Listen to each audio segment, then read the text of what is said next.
ಸಿದ್ದರಾಮಯ್ಯ ಒಂದು ಟ್ವೀಟ್ ಮಾಡಿದ್ದಾರೆ sir, ಕುರಿಗಾಯಿ CM ಆದದಕ್ಕೆ ಸಾಕಷ್ಟು ಜನ ಹೊಟ್ಟೆ ಕಿಚ್ಚು ಪಡ್ತಾ ಇದ್ದಾರೆ ಅಂತೇಳಿ. ಯಾರ್ಯಾರು ಏನೇನು ಟ್ವೀಟ್ ಮಾಡ್ತಾರೋ ಏನೇನು ಆಗ್ತದೋ ಅದೆಲ್ಲ ನಮಗೇನು ಗೊತ್ತಿಲ್ಲ. ಸಿದ್ದರಾಮಯ್ಯನವ್ರ ಟ್ವೀಟ್ ಅಲ್ಲ ಅನ್ನಿಸ್ತದೆ. ಅದು ಸಿದ್ದರಾಮಯ್ಯನವ್ರ ಪರವಾಗಿ ಬೇರೆಯವ್ರು ಯಾರೋ ಟ್ವೀಟ್ ಮಾಡಿರ್ಬೇಕು.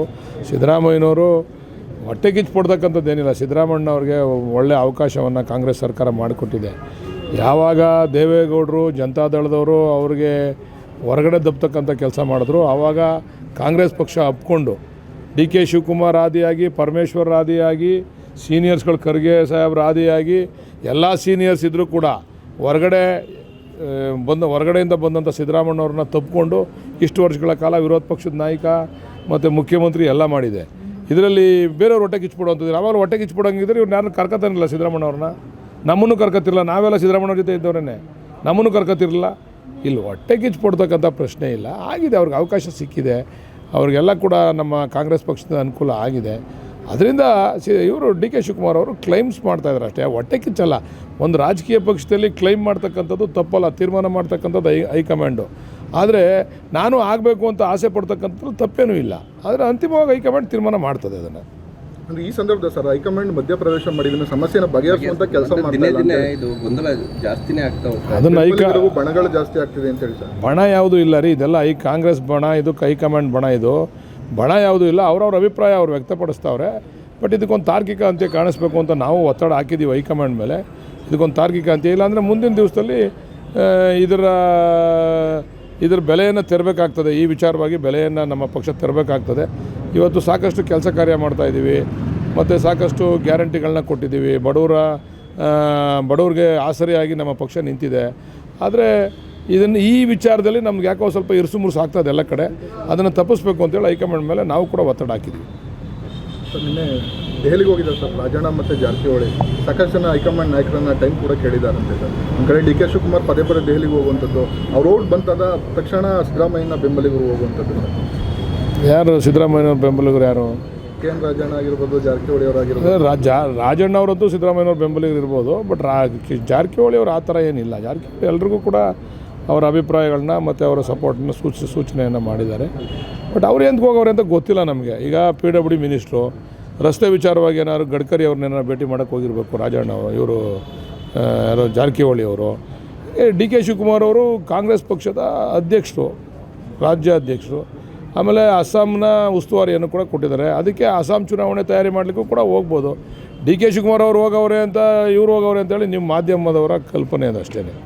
DK ಶಿವಕುಮಾರ್ ಅವರು ಹೋಗಿರೋದಕ್ಕೆ ಜಾರಕಿಹೊಳಿ ರಾಜಣ್ಣ ಅವ್ರು ಹೋಗವ್ರೆ ಅಂತ. ರಾಜಣ್ಣ ಅವ್ರಿಗೆ ಬೇರೆ ಏನೇನೋ ಕೆಲಸ ಇರಬೇಕು.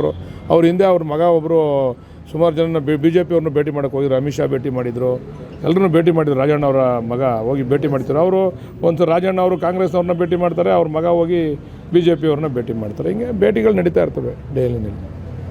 ಬಾಗಲಕೋಟೆ ಇನ್ಸಿಡೆಂಟ್ ಸರ್, ಶಿವಾಜಿ ಮೆರವಣಿಗೆ ವೇಳೆ ಕಲ್ತೂರಾಟ ಲೋಕಲ್ ಇಶ್ಯೂಗಳವು. ಯಾವನ್ ತಪ್ಪು ಮಾಡವನೇ ಅವ್ನು ಬುದ್ಧಿ ಕಲಿಸ್ತಾರೆ. ಉಪ್ಪು ತಿಂದವ್ನು ನೀರು ಕುಡಿಬೇಕು. ಯಾವನಾರಾಗಲಿ, ಯಾವುದೇ ವಿಚಾರವಾಗಲಿ, ಯಾವುದೋ ಒಂದು ಕೋಮಿನ ವಿಚಾರವಾಗಿ ಇನ್ನೊಂದು ಕೋಮಿನವರು ಗಲಾಟೆ ಮಾಡ್ತಕ್ಕಂಥದ್ದು ಈ ರಾಜ್ಯದಲ್ಲಿ ಅವಕಾಶ ಇಲ್ಲ. ಅದು ಮಾಡಲೂಕೂಡ್ದು. ಆ ಕೋಮಿಗೆ ಅವ್ರದ್ದೇ ಆದಂಥ ಗೌರವ ಐತೆ. ಅವರು ಅವ್ರದ್ದೇ ಆದಂಥ ಕಾರ್ಯಕ್ರಮಗಳನ್ನ ಆಯೋಜನೆ ಮಾಡ್ತಕ್ಕಂಥ ಸಂದರ್ಭದಲ್ಲಿ ಬೇರೆ ಕೋಮಿನವ್ರು ಹೋಗಿ ಉದ್ರಿಕ್ತ ವಾತಾವರಣ ನಿರ್ಮಾಣ ಮಾಡ್ತಕ್ಕಂಥವ್ರ ಮೇಲೆ ಕ್ರಮ ತೊಗೊತಾರೆ. ಪೊಲೀಸ್ನವ್ರು ನ್ಯಾಚುರಲಾಗಿ ಕ್ರಮ ತೊಗೊತಾರೆ. ಅದರಲ್ಲೇನು ಸ್ಪೇರ್ ಮಾಡೋಂಗಿಲ್ಲ. ಇದನ್ನು ಬೇರೆಯವರು, ನಮ್ಮ ವಿರೋಧಿಗಳು ಇದನ್ನು ಅಪಪ್ರಚಾರ ಮಾಡಿ ಬಳಸ್ಕೊಳ್ಳೋದ್ರಲ್ಲಿ ಅರ್ಥ ಏನಿಲ್ಲ. ಅವ್ರ ಕಾಲದಲ್ಲಿ ಭಾಳಷ್ಟು ನಡೆದವೆ ಇಂಥ ಗಲಭೆಗಳೆಲ್ಲನೂ. ಹಿಂದೆ ಅವ್ರ ಸರ್ಕಾರ ಇದ್ದಾಗಲೂ ಕೂಡ ನಡೆದವೆ. ಅದರಿಂದ ಯಾರು ತಪ್ಪು ಮಾಡೋರೆ ಯಾರೇ ಆಗಲಿ ಅವ್ರ ಕ್ರಮ ತೊಗೊತದೆ ನಮ್ಮ ಸರ್ಕಾರ. ಸರ್, ಇದ್ರ ನಡುವೆ ಸರ್ ಕ್ಯಾಬಿನೆಟ್ ರೀಶಫಲ್ ಆಗುತ್ತೆ ಅಂತೇಳಿ ಸಾಕಷ್ಟು ಚರ್ಚೆ ಆಗ್ತಿತ್ತು. CM ಬದಲಾವಣೆ, ನಾಯಕತ್ವ ಬದಲಾವಣೆಯಲ್ಲೇ ಟೈಮ್ ಆಗ್ತಿದೆ. ಕ್ಯಾಬಿನೆಟ್ ಯಾವಾಗ ರೀಶಫಲ್ ಆಗ್ಬೋದು ಅಂತ ಏನಾದ್ರು ಸರ್? ನನಗೂ ಆಸೆ ಇದೆ, ಆದರೆ ನನಗೊಂದು ಸಿಗ್ತದೆ ಅಂತ ಆಗಬೇಕಲ್ಲ. ನನಗೂ ತುಂಬ ಆಸೆ ಇಟ್ಕೊಂಡಿದ್ದೀನಿ, ಏನೋ ಮಾಡ್ತಾರೇನೋ ನನ್ನವೇ ಅಂತ. ಆಗಿಲ್ಲ. ನಾನೇನಾರು ತೀರ್ಮಾನ ಮಾಡಿದ್ರೆ ನಿಮ್ಗೆ ಇವತ್ತು ಡೇಟ್ ಹೇಳ್ಬಿಡ್ತಿದ್ದೆ. ಹೈಕಮಾಂಡ್ ತೀರ್ಮಾನ, ಅದಕ್ಕೆ ನಾನು ಡೇಟ್ ಹೇಳೋಕ್ಕಾಗಲ್ಲ. 2 ವರ್ಷ ಪೂರೈಸಿದೆ. ಇದೇನು ಎಲೆಕ್ಷನ್ ಹತ್ರ ಬರ್ತಾ ಇದೆ, ಹಾಗಾಗಿ ಸಂಘಟನೆ ಏನು 2.5 ವರ್ಷಕ್ಕೆ ಎಲೆಕ್ಷನ್ ಹತ್ರ ಬಂದ್ಬಿಡ್ತದ? ಇನ್ನೂ 2.5 ವರ್ಷ ಎಲೆಕ್ಷನ್ ಅದೇ. ಸಂಘಟನೆ ದೃಷ್ಟಿಯಿಂದ ಕೆಲವರು ಕೇಳೋದ್ರಲ್ಲಿ ತಪ್ಪಿದೆ. ಯಾಕೆ ಅದ್ರ ಬಗ್ಗೆ ಗಮನ ಹರಿಸ್ತಲ್ಲ ಹೈಕಮಾಂಡ್? ನಾನು ಹೇಳಿಲ್ವಾ, ನಾನಾಗಿರೋ ತೀರ್ಮಾನ ಮಾಡ್ಬಿಡ್ತಿದ್ದೆ. ಹೈಕಮಾಂಡ್ ತೀರ್ಮಾನ ಆಗಿರೋದ್ರಿಂದ ಇವಾಗ ಹೈಕಮಾಂಡ್ನೇ ಕೇಳ್ಬೇಕು ನಾವು. ಅಷ್ಟು ಕೆಪಾಸಿಟಿ ಇಲ್ಲ ಅಂದರೆ ಹೈಕಮಾಂಡ್ ತೀರ್ಮಾನ ಮಾಡೋಷ್ಟು ಸರ್. ಕಾಂಗ್ರೆಸ್ ಹೈಕಮಾಂಡ್ ವೀಕ್ ಆಗಿಬಿಟ್ಟಿದೆಯಾ ಅಂತ ಹೇಳಿ. ಅಲ್ಲ ಕಣ್ರಿ, BJP ಅವರು ಇನ್ನೂ ರಾಜ್ಯಾಧ್ಯಕ್ಷರನ್ನೇ ಘೋಷಣೆ ಮಾಡಿಲ್ಲ. ಹಂಗಾರೆ BJP ಅವರು ಹೈಕಮಾಂಡ್ ವೀಕ್ ಆಗ್ಬಿಡೋದ? ರಾಜ್ಯಾಧ್ಯಕ್ಷರನ್ನ ಯಾಕೆ ಘೋಷಣೆ ಮಾಡಿಲ್ಲ ಅವರು? ಯಾರೀಗ BJP ರಾಜ್ಯಾಧ್ಯಕ್ಷರು ಯಾರು? ಯಾರು ಹೇಳಿದ್ರು? ವಿಜೇಂದ್ರ ಅಂತ. ವಿಜೇಂದ್ರ ಅವ್ರಿಗೇನು ಅಧಿಕೃತವಾದಂಥ ಪತ್ರ ಕೊಟ್ಟಿಲ್ಲ. ಹಂಗಾರೆ BJP ಹೈಕಮಾಂಡ್ ವೀಕ್ ಆಗ್ಬಿಟ್ಟಿದೆಯಾ? ಹಂಗಾರೆ ಸುಮ್ಮನೆ ಅವ್ರಿವರು ಟ್ವೀಟ್ ಮಾಡೋದು ಅವ್ರಿವ್ರು ಹಿಂಗೆ ಅವ್ರಿವ್ರ ಮೇಲೆ ಬುಲ್ಡೆ ಬಿಡೋದನ್ನೆಲ್ಲ ಬಿಡಬೇಕು. ಸಮಯ ಸಂದರ್ಭ ಸಮಯೋಚಿತವಾದಂಥ ತೀರ್ಮಾನಗಳು ತೊಗೋಬೇಕು. ಅದರಿಂದ ಸ್ವಲ್ಪ ಏರುಪೇರು ಆಗ್ತದೆ. ಅಷ್ಟು ಸುಲಭ ಅಲ್ಲ ಒಂದು ಪಕ್ಷ ನಡೆಸ್ತಕ್ಕಂಥದ್ದು. ಇಡೀ ದೇಶದಲ್ಲಿ ಒಂದು ಪಕ್ಷ, ರಾಜ್ಯದಲ್ಲಿ ಒಂದು ಪಕ್ಷ ನಡೆಸ್ತಕ್ಕಂಥದ್ದು ಸುಲಭದ ಕೆಲಸ ಅಲ್ಲ. ನಮ್ಗೆ ಹೇಳ್ತಾರಲ್ಲ, ನೀವು ಯಾಕೆ BJP ಕೇಳಲ್ಲ, ಇನ್ನೂ ನೀವು ರಾಜ್ಯಾಧ್ಯಕ್ಷರು ತೀರ್ಮಾನ ಮಾಡಿಲ್ಲ ಅಂತ ಕೇಳಲ್ಲ, ನೀವು ಕೇಳಿ ಇದನ್ನು ನೋಡೋಣ. ಅವ್ರ ಮೇಲೆ ಬ್ಲೇಮ್ ಮಾಡ್ತಾ ಇದ್ದಾರೆ. ಅವ್ರ ಮೇಲೆಲ್ಲ ಎಲ್ಲ ಪಕ್ಷದಲ್ಲೂ ಕೂಡ ಈ ಥರ ಇದೆ ಸನ್ನಿವೇಶಗಳು. ಸಮಯ ಬಂದಾಗ ಸೂಕ್ತ ತೀರ್ಮಾನಗಳು ಆಗ್ತವೆ.